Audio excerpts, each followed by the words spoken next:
অটোক্যাডের মাধ্যমে হ্যাচিং অবজেক্টের কাজ কিভাবে করতে হয় সেটি আমরা একটি ড্রয়িংয়ের মাধ্যমে আপনাদের দেখাবো এবং হ্যাচিং এর বিস্তারিত ডিটেলস আমরা সমস্ত কিছু এখানে তুলে ধরব। এর জন্য আমরা প্রথমেই চলে এসেছি অটোক্যাড ডেস্কটপ সাইডে, অর্থাৎ কম্পিউটার ডেস্কটপ সাইডে আমরা চলে এসেছি এবং আমরা প্রথমেই যেটি করব সেটি হলো অটোক্যাড ফাইলটিকে প্রথমে ওপেন করে নেব। তো আমি এখন অটোক্যাড ফাইলটির উপর ক্লিক করছি এবং অটোক্যাড ফাইলটিকে ওপেন করে নিচ্ছি। তো অটোক্যাড ফাইলটি এখন আমি ওপেন করছি। তো আপনারা দেখতে পাচ্ছেন আমাদের অটোক্যাড ফাইলটি এখন ওপেন হচ্ছে এবং আমি একদম কোণের দিকে আপনারা দেখতে পাবেন অটোক্যাডের যে লোগোটি রয়েছে সেই লোগোর উপর ক্লিক করছি এবং আমার যে পেজটি রয়েছে সেই পেজটিকে আমি প্রথমে ওপেন করে নিচ্ছি। তো আমার পেজটি এখন লোডিং চলছে। আমার পেজটি ওপেন হয়ে গেলে আমি আপনাদের দেখাবো কিভাবে অটোক্যাডের মাধ্যমে হ্যাচিং কমান্ডের কাজ করতে হয়। তো আমি একটি ড্রয়িংকে এখানে করে রেখেছি, তো সেই ড্রয়িংটির মাধ্যমেই আমি আপনাদের দেখাবো যে কিভাবে হ্যাচিং কমান্ডের কাজ করতে হয়।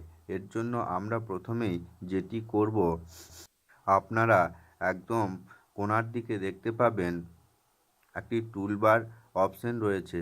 সেই টুলবার অপশনের কাছে হ্যাচিং নামের একটি অপশন আপনারা এখানে পেয়ে যাবেন। তো আমি আপনাদের দেখাচ্ছি হ্যাচিং অপশনটি ঠিক কোন জায়গার মধ্যে রয়েছে।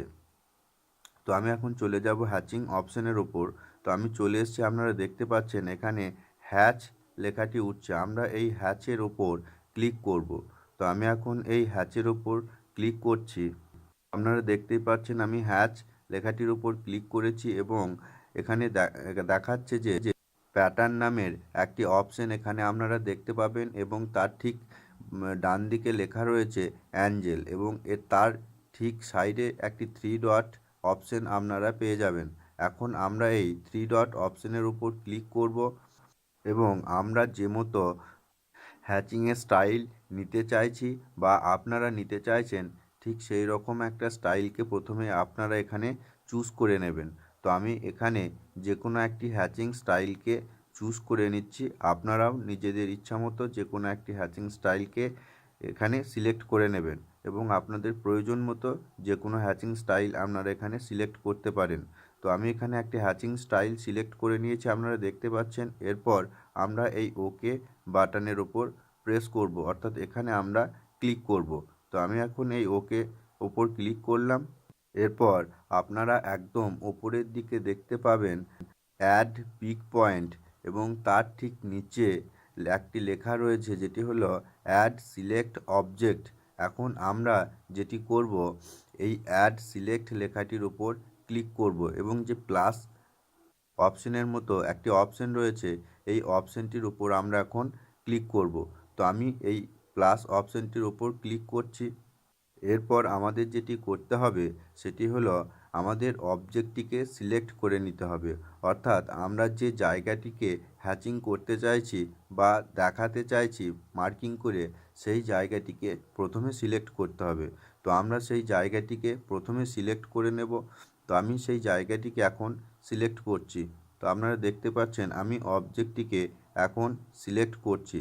তো আমার অবজেক্টটি সিলেক্ট হয়ে গেলে আমি আপনাদের দেখাবো এরপর কি করতে হবে। তো আমার অবজেক্টটি এখন সিলেক্ট চলছে।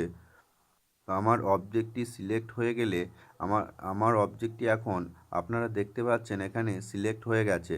এখন আমি এন্টার বাটনটি প্রেস করব। আপনারা এখানে রাইট ক্লিক করে এন্টার করে নিতে পারেন। তো আমি এখানে আপনাদের প্রথমে রাইট ক্লিক করে এন্টার করে দেখাচ্ছি যে কিভাবে হ্যাচিং অপশানটিকে নিতে হয়। তো আমি এখন আপনাদের সামনে এন্টার ক্লিক করে দেখাচ্ছি যে কিভাবে হ্যাচিংটি এখানে ইনপুট হচ্ছে বা হ্যাচিংটি আমরা নিতে পারি। তো আপনারাও একদম উপরের দিকে দেখতে পাচ্ছেন এন্টার লেখাটি চলে এসছে। তো আমি এখন এই এন্টার লেখাটির উপর ক্লিক করব এবং একদম নিচের দিকে আপনারা দেখতে পাবেন ওকে যে অপশনটি রয়েছে এই ওকে এর উপর আমরা ক্লিক করব। তো আপনারা এখানে সমস্ত কিছুই ডিটেলস দেখতে পাবেন। তো এখন আমরা কি করব না এই ওকে এর উপর প্রেস করলাম। তো আপনারা দেখতেই পাচ্ছেন আপনাদের সামনে আমাদের এই হ্যাচিং যে অপশনটি সেটি চলে এসছে, অর্থাৎ আমরা যে জায়গাটিকে হ্যাচ লাইন দেখাতে চাইছি সেই জায়গাটি হ্যাচ লাইন দেখাচ্ছে। তো আমাদের এই জায়গাটি হ্যাচ লাইন চলে এসছে। এখন আমরা ঠিক একই রকমভাবে নিচের যে অংশটি রয়েছে এই অংশটিকেও আমরা হ্যাচ লাইন করে আপনাদেরকে দেখাবো। তো অনুরূপভাবে আমরা ঠিক আগের মতো যেভাবে হ্যাচ লাইনটিকে নিয়েছিলাম, প্রথমে হ্যাচ লাইনটিকে সিলেক্ট করেছিলাম, আমরা সেই হ্যাচ লাইনটিকে এখন সিলেক্ট করছি। তো হ্যাচ লাইনটি আপনারা দেখতে পাচ্ছেন সিলেক্ট হয়ে গেছে। এরপর আমাদের যেটি করতে হবে সেটি হলো, আমাদের যেহেতু প্যাটার্নটি সিলেক্ট হয়ে রয়েছে তাই আমরা আর পুনরায় এই প্যাটার্নটিকে সিলেক্ট করছি না। এখন আমরা অ্যাড সিলেক্ট অবজেক্ট এই অপশনের ওপর ক্লিক করব। তো আমার অ্যাড সিলেক্ট অপশনটি সিলেক্ট হয়ে গেছে। এখন আমরা অবজেক্টটিকে সিলেক্ট করে নেব, অর্থাৎ আমরা যে জায়গাটিকে হ্যাচ লাইন দেখাতে চাইছি সেই জায়গাটিকে আমরা প্রথমেই সিলেক্ট করে নেব। তো আমি এখন এই জায়গাটিকে সিলেক্ট করে নিচ্ছি। এরপর এন্টার প্রেস করতে হবে।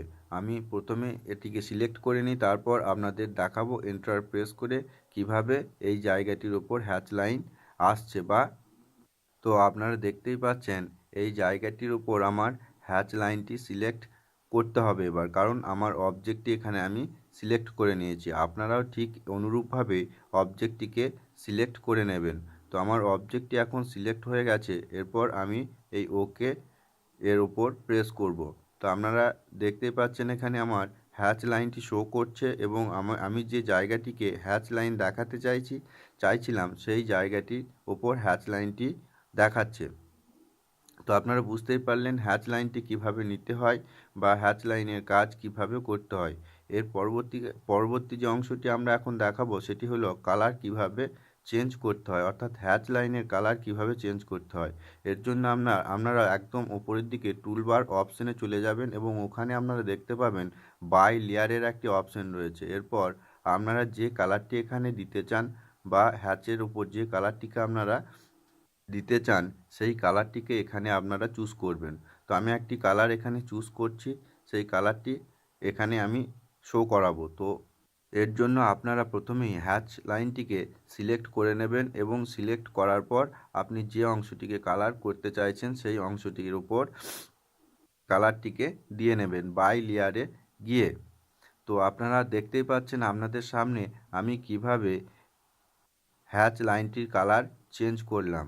ঠিক একই রকমভাবে আমরা ওপরের যে অংশটি প্রথমে হ্যাচ লাইন করেছিলাম সেই হ্যাচ লাইনটিকে কালার করে নেব। এর জন্য আমি প্রথমে হ্যাচ লাইনটিকে সিলেক্ট করে নিয়েছিলাম, তারপর কালার অপশানে বাই কালার অপশানে গিয়ে সেই কালারটিকে চুজ করে নিয়েছি এবং সেই কালারটিকে সিলেক্ট করেছি। তারপর এই পাচ্ছেন আমার কালারটি চেঞ্জ হয়ে গেছে এবং সেটি সবুজ রঙের অংশে দেখাচ্ছে। আপনারাও ঠিক এই একই রকমভাবে হ্যাচ লাইনের কাজ শিখে নিতে পারেন। আশা করছি এই ভিডিওটি দেখার পর হ্যাচ কমান্ড নিয়ে আপনাদের আর কোনো সমস্যা থাকবে না। যদি আমাদের ভিডিওটি আপনাদের ভালো লেগে থাকে তাহলে আমাদের চ্যানেলটিকে অবশ্যই সাবস্ক্রাইব করবেন। আমাদের ভিডিওটি আমরা এখানেই শেষ করছি। ধন্যবাদ।